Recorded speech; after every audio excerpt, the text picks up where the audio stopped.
Canada is warning its 2S LGBTQI+ citizens from traveling to the United States. Yes, filmmaker Yuval David joining us now live from New York. Is it America that is changing, or its northern neighbor, Yuval? Well, the advisory is not diving into the specifics of certain U.S. states or policies, pointing out, the banning of drag shows and restricting gender affirmation care and blocking participation in sporting events. But I do want to ask and begin our conversation with that. Is it amounting to a threat of an actual travel warning, the ban of drag shows?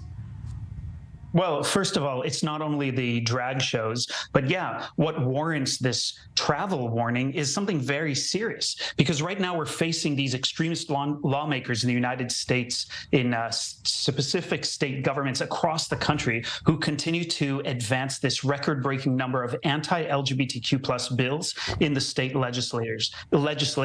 I can't stress enough how concerning this hostile legislative climate facing LGBTQ people is, and the scale and scope at which the ongoing assault is being waged. This has a direct impact on LGBTQ people in the United States, including attacks that we're seeing every week, bullying, a lack of inclusion, a lack of acceptance, social media bullying. GLAAD, HRC, the National LGBTQ Task Force, the ACLU, so many organizations are speaking out about it. We are in a state of emergency in the United States, which is so shocking because I help rescue LGBTQ people out of dangerous and life-threatening situations internationally, primarily in countries that follow Sharia law. I'm just shocked that as an American citizen, another country is warning in Canada, there's about 1 million LGBTQ+ people, that's warning them from traveling United States because of what we face here. So we are in a state of emergency. So to that point exactly, Yuval, because of your vast experience in third world countries and Sharia law countries, etc.,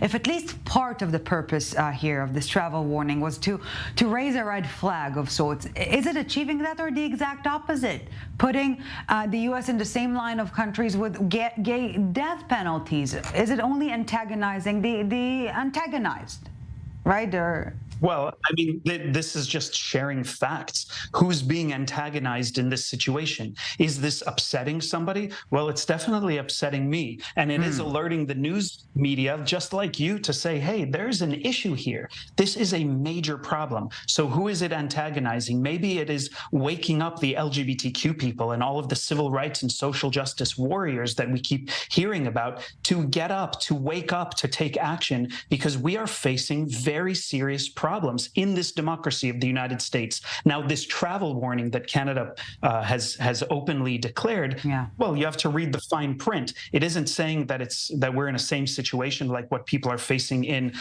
Iran or in Iraq or in Jamaica or in other countries where we can be lynched. But it is saying that we don't have these rights, that they do have to be careful. And we're also facing this horrible gun violence in the United States. You know, we're all afraid to speak out, but I think that we must join together and speak out in order to create the change that we need to see. So this is a wake-up call to the United States LGBTQ community. And Yuval, just to be clear, we're talking about nearly 500 bills introduced by lawmakers in 46 states this past year alone. At least 83 of them have become a law. So where are we heading, really?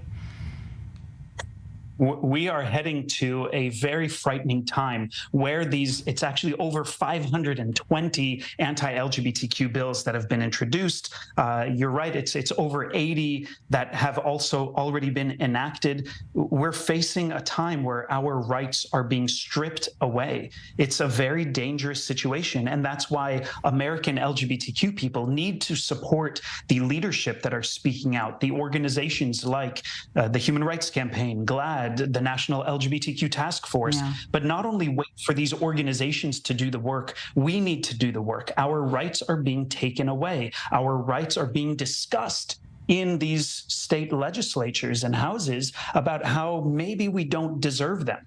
we are facing very troubling times. This is a red flag. It is a wake-up call, and it is something that we must take seriously with action, not just talking about it, not just tweeting about it, but doing something, appealing to our elected officials. Because in a democracy, we are just as important as the leaders are, not just with our voting rights, but also with our lobbying and organizing abilities. Well, some would suggest that the citizens are even more important than their leaders in a democracy. Some crazy people.